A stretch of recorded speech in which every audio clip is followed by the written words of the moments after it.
नमस्कार, कैसे हैं आप सभी प्यारे बच्चों? आशा करता हूँ कि आप सभी बहुत अच्छे होंगे। तो अपने वायदे के अनुसार आज मैं फिर डॉक्टर पंकज साहिल आपकी सेवा में हाजिर हूँ, अलंकार के बारे में कुछ नया और रोचक लेकर के।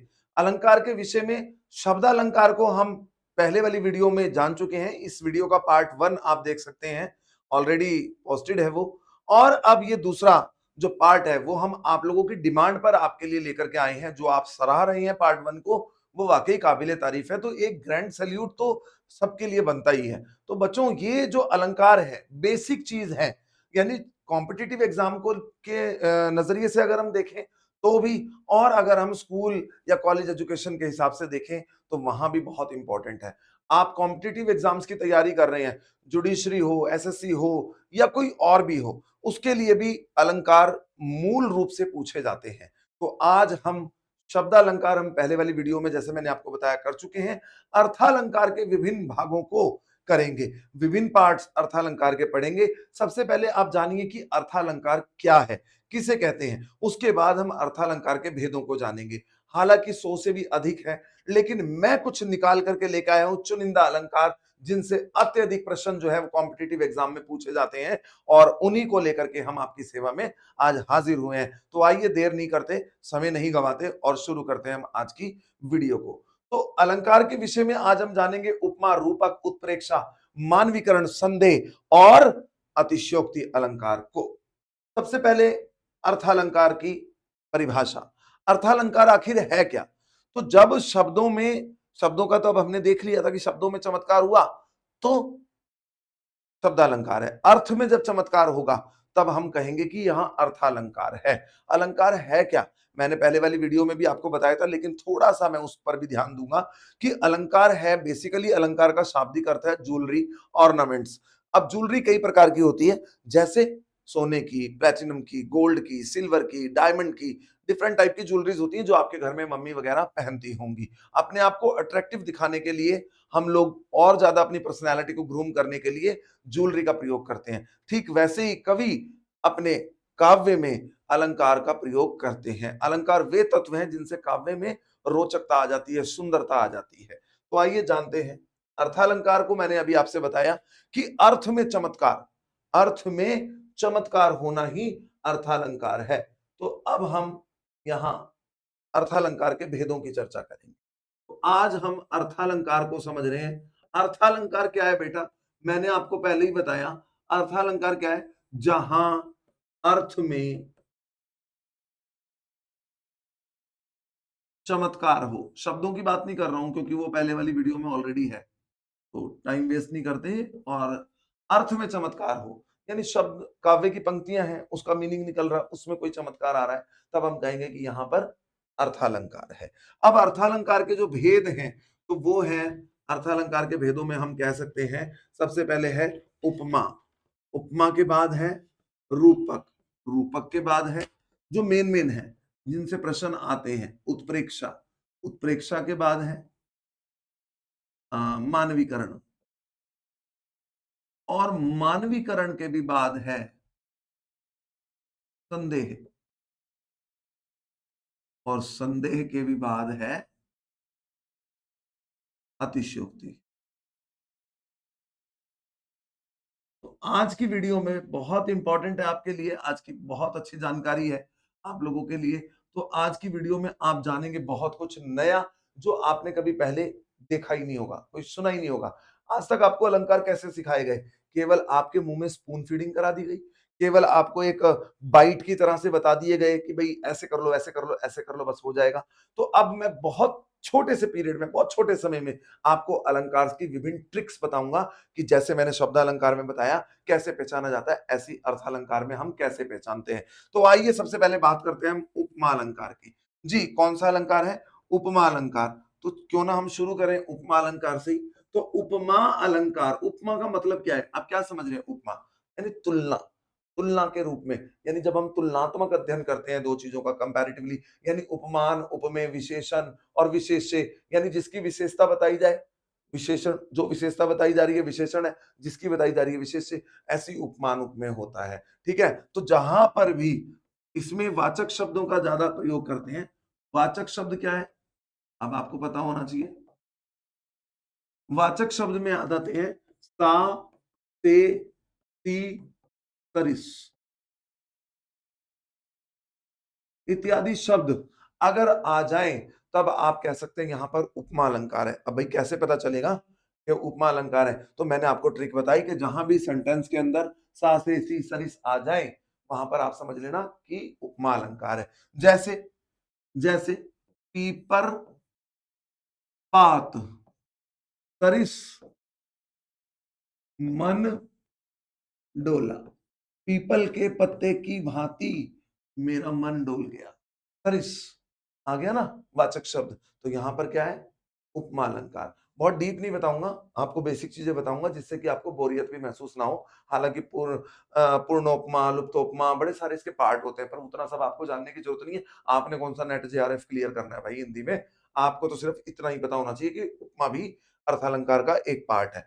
जैसे सा, मुख था उसका चंद्रमा सा, सा आ गया तो आपको पता चल गया कि यहां पर उपमा अलंकार है। सी आ जाए, वह आती संध्या सी सुंदरी बनकर।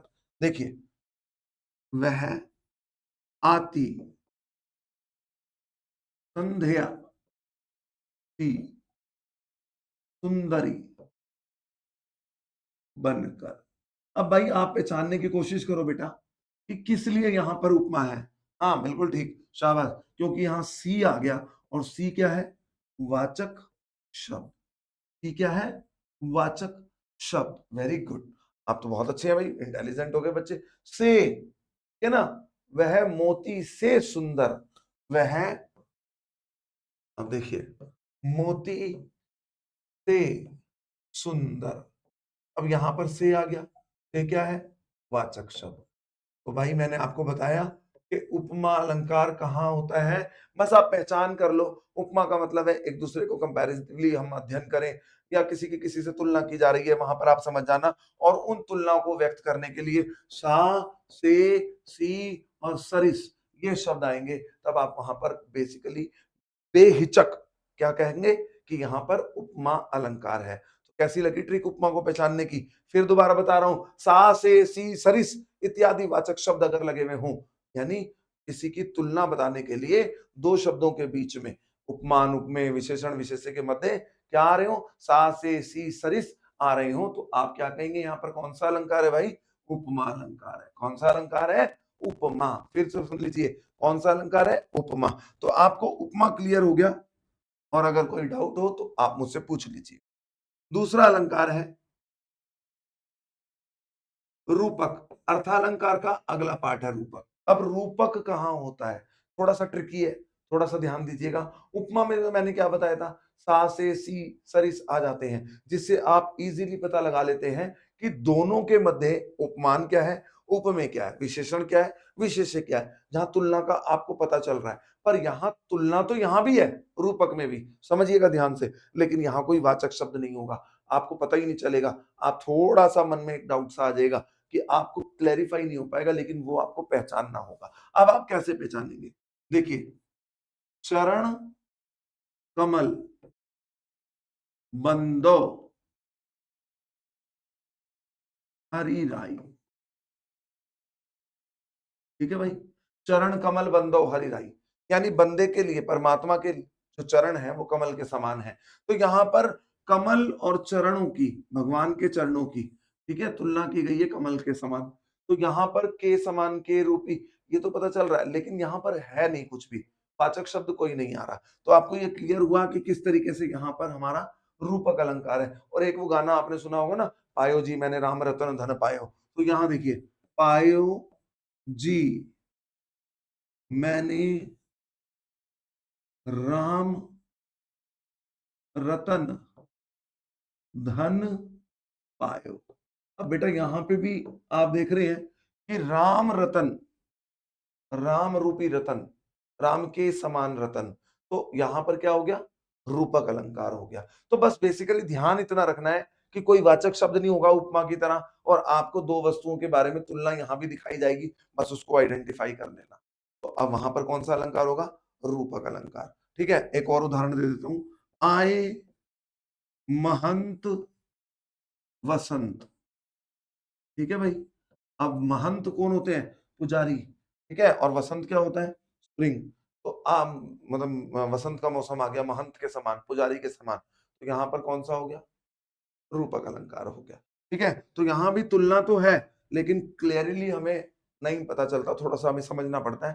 तो वहां रूपक अलंकार होता है। ठीक है ना। यानी सा से सी नहीं होंगे और तुलना दिख रही है तो रूपक, सा से सी सरिस होंगे, तुलना दिख रही है तो उपमा। तो ये क्लियर हो गया।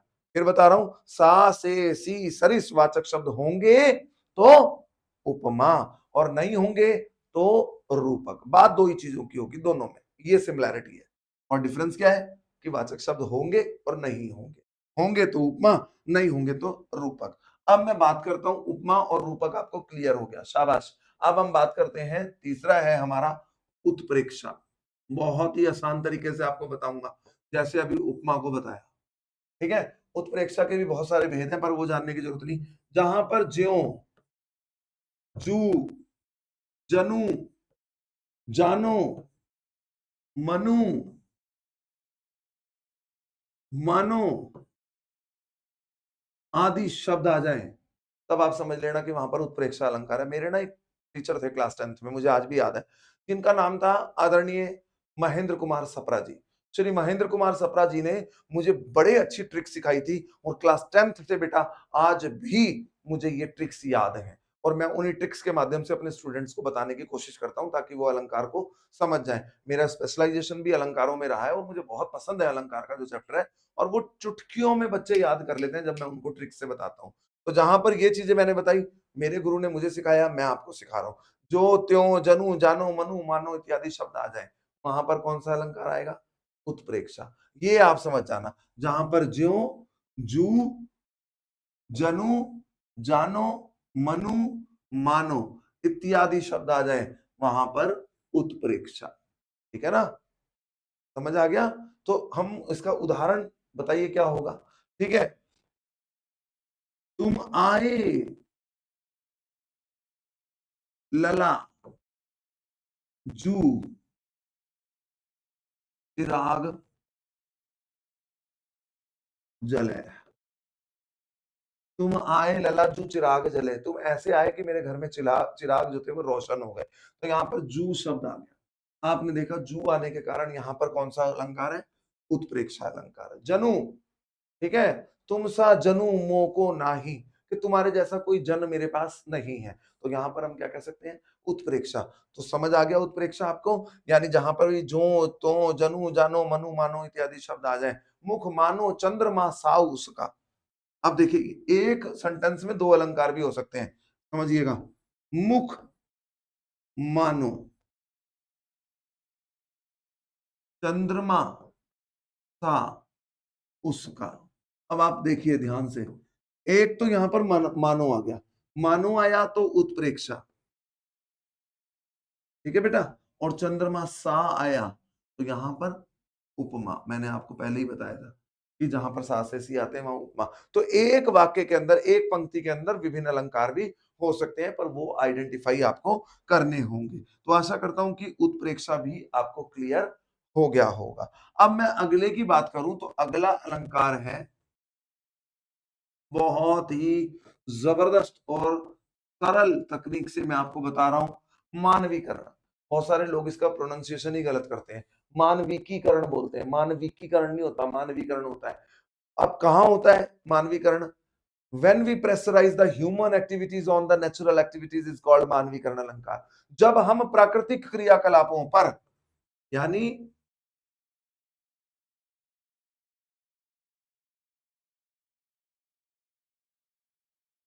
प्राकृतिक क्रियाकलापों पर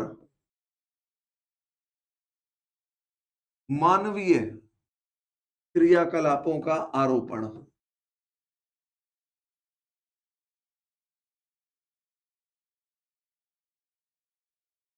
यानी कोई चीज नेचुरल होती है और वो नहीं हो सकती, मतलब नेचुरली तो वो होती है।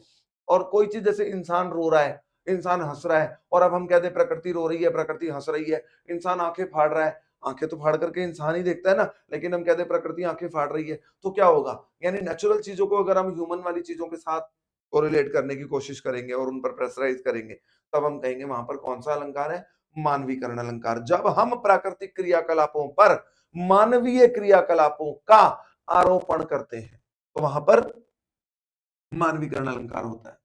समझिएगा ध्यान से। आपको डेफिनेशन पता चल गई, कहां होता है पता भी चल गया। प्राकृतिक क्रियाकलापों पर मानवीकरण, मतलब मानवीय क्रियाओं का आरोपण होगा। तो क्लास 10th में एक कविता है, मुझे याद आ रही है, पर्वत प्रदेश में पावस, जयशंकर प्रसाद जी की, सॉरी, सुमित्रा नंदन पंत जी की लिखी हुई है। और सुमित्रा नंदन पंत जो है वो प्रकृति के चितेरे कवि हैं, सुकुमार कवि हैं और छायावाद के एक स्तंभ भी हैं। तो उन्होंने जो पूरी कविता लिखी है वो मानवीकरण अलंकार में लिखी है। ठीक है, कैसे? पावस ऋतु थी, ध्यान से समझेगा, पावस ऋतु थी, पर्वत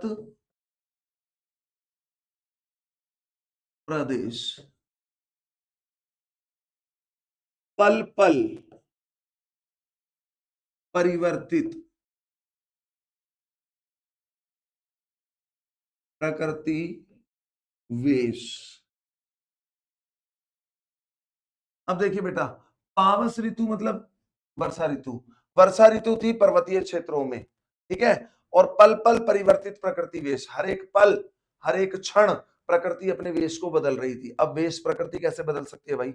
वेश तो इंसान बदलता है, दोगला भी होता है और कई तरीके के रूप उसके अंदर नजर आते हैं। यानी जहां देखी तब अपराध वहीं गंवाई सारी रात, जैसा वो देखता है कि जिधर मेरा फायदा हो रहा है उधर ही आजकल का इंसान बन जाता है। मैं बड़ा स्पष्टवादी हूँ और बड़ी क्लियर बात आपको बता रहा हूँ कि इंसान आजकल का कैसा हो गया है, उसके ड्यूअल फेस हो गया है वो, यानी जिधर फायदा देखता है उधर ही हो जाता है। तो ये तो इंसान वाली हरकत हो गई ना, प्रकृति कैसे बदल सकती है? तो यहाँ आरोपण किया गया, तो यहाँ पर मानवीकरण अलंकार है। कौन सा अलंकार है? मानवीकरण। इसके अलावा भी डिफरेंट अलंकार इसके अंदर मुझे नजर आ रहे हैं। अब देखें, पल पल, ठीक है, हालांकि एक जैसे शब्द हैं दोनों, पर दोनों के अर्थ अलग नहीं है। शब्द अलंकार की बात करें तो हम अर्थ अलंकार मतलब अर्थ अलग अलग नहीं है, तो यहाँ पर अनुप्रास हो गया। प्रवर्तित और प्रकृति, प पा के कारण अनुप्रास हो गया। पर्वत और प्र, प के कारण अनुप्रास हो गया। तो आप देख रहे हैं जहां वर्णों की आवृत्ति बार बार हो जाती है वहां पर अनुप्रास, और जहां पर प्राकृतिक क्रियाकलापों पर मानवीय क्रियाकलापों का आरोपण होता है वहां पर मानवीकरण अलंकार। तो समझ आ गया होगा, ठीक है। इसके अलावा भी मेखलाकार पर्वत अपार अपने सहस्त्र दीर्घ सुमन फाड़, मेखलाकार, अगली पंक्ति देखिए, मेखलाकार मतलब मेखल के आकार के, करधनी के आकार के, कमरबंद के आकार के।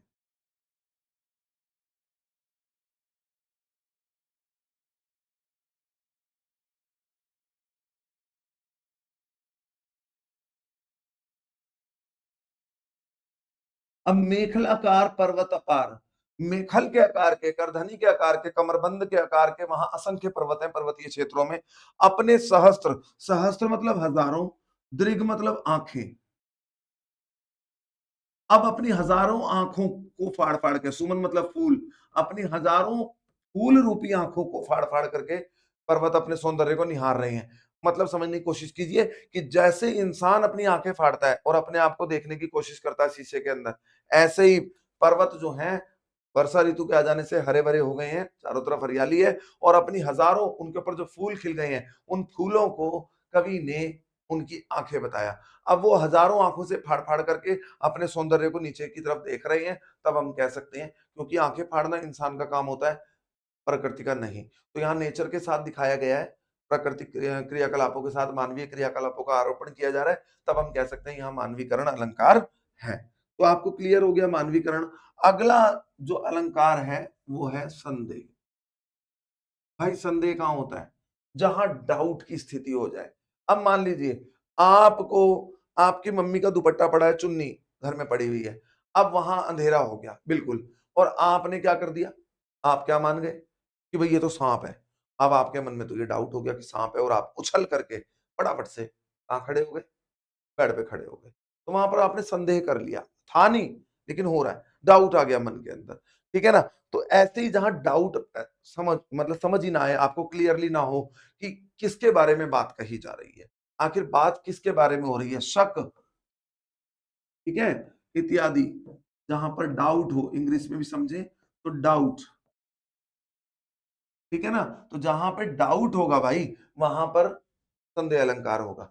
जैसे एक पति का नया नया विवाह हुआ, एक लड़के का, जब नई नई शादी हुई तो वह अपनी पत्नी को जब अपने घर लेके आया, तो उसकी पत्नी टीवी को ही देखती रहती थी ज्यादातर, क्योंकि उसके दहेज में उसको टीवी मिला था, तो वो टीवी देखती थी। तो पति कई बार देख देख के इग्नोर कर देते थे उसको। बड़ा अच्छा एग्जाम्पल बता रहा हूँ। तो पति ने क्या बोला, तो कि भाई मेरे को तो समझ ही नहीं आता कि तुम टीवी में हो या टीवी में तुम्हारे अंदर है। तो पति ने बोला, टीवी में ही बीवी है और बीवी में ही टीवी है, टीवी ही की बीवी है और बीवी ही की टीवी है, नारी ही की साड़ी है और साड़ी ही की नारी है, नारी ही की साड़ी है और साड़ी ही की नारी है।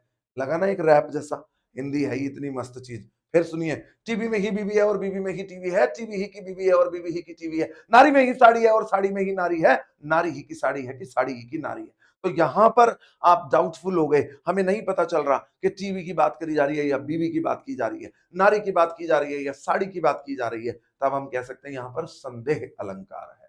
क्लियर हो गया? हुआ कि नहीं? मजे आ रहे हैं ना? शाबाश, ऐसे ही मजे लीजिए हिंदी की क्लास के अंदर। एंजॉय कीजिए, क्योंकि हिंदी से अब नहीं लगता डर, क्योंकि साथ है हमारे पंकज सर। अगली हम बात करेंगे अतिशयोक्ति की। तो मैंने आपको ट्रिक्स बताई है बेटा।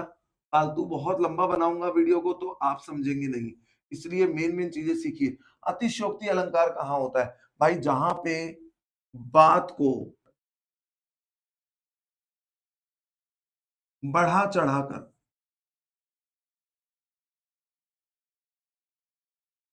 बताया जाए, यानी कि है नहीं वो बात, और हम बता रहे हैं बहुत लंबी। इम्पॉसिबल को पॉसिबल, इंग्लिश की अगर मैं बात करूं, इम्पॉसिबल वाली स्थिति को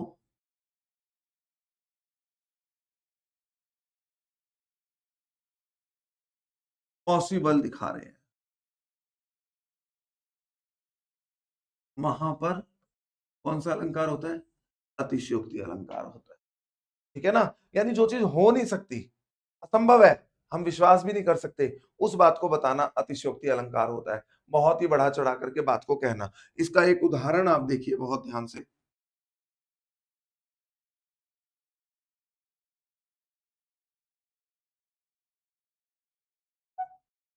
हनुमान की पूंछ में, ध्यान से देखिएगा,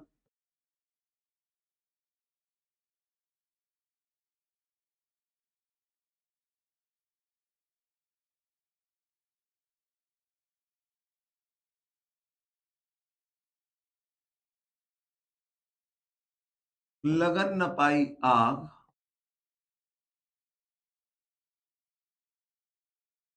समझ आ रहा है ना? शाबाश। लंका सिगरी जल गई, गए निशाचर भाग। समझिए बेटा, अब क्या कह रहा है कवि? हनुमान की पूंछ में लगन न पाई आग और लंका सिगरी जल गई, गए निशाचर भाग। हनुमान जी की पूंछ में तो अभी आग भी नहीं लगी, और लंका सिगरी मतलब सारी, पूरी लंका भस्म हो गई, और निशाचर मतलब राक्षस, और सारे राक्षस भी भाग गए। How is this possible? क्या ये संभव है? हनुमान जी की पूंछ में आग भी नहीं लगी, लगी नहीं है आग, और लंका भी जल गई, भस्म हो गई। भाई आग ही नहीं लगी तो भस्म कैसे हो गई? राक्षस कैसे भाग गए? तो यहां पर इम्पॉसिबल को पॉसिबल बताने की कोशिश की कवि ने। तब हमने कहा कि यहां पर अतिशयोक्ति अलंकार है। कौन सा अलंकार है बेटा? अतिशयोक्ति।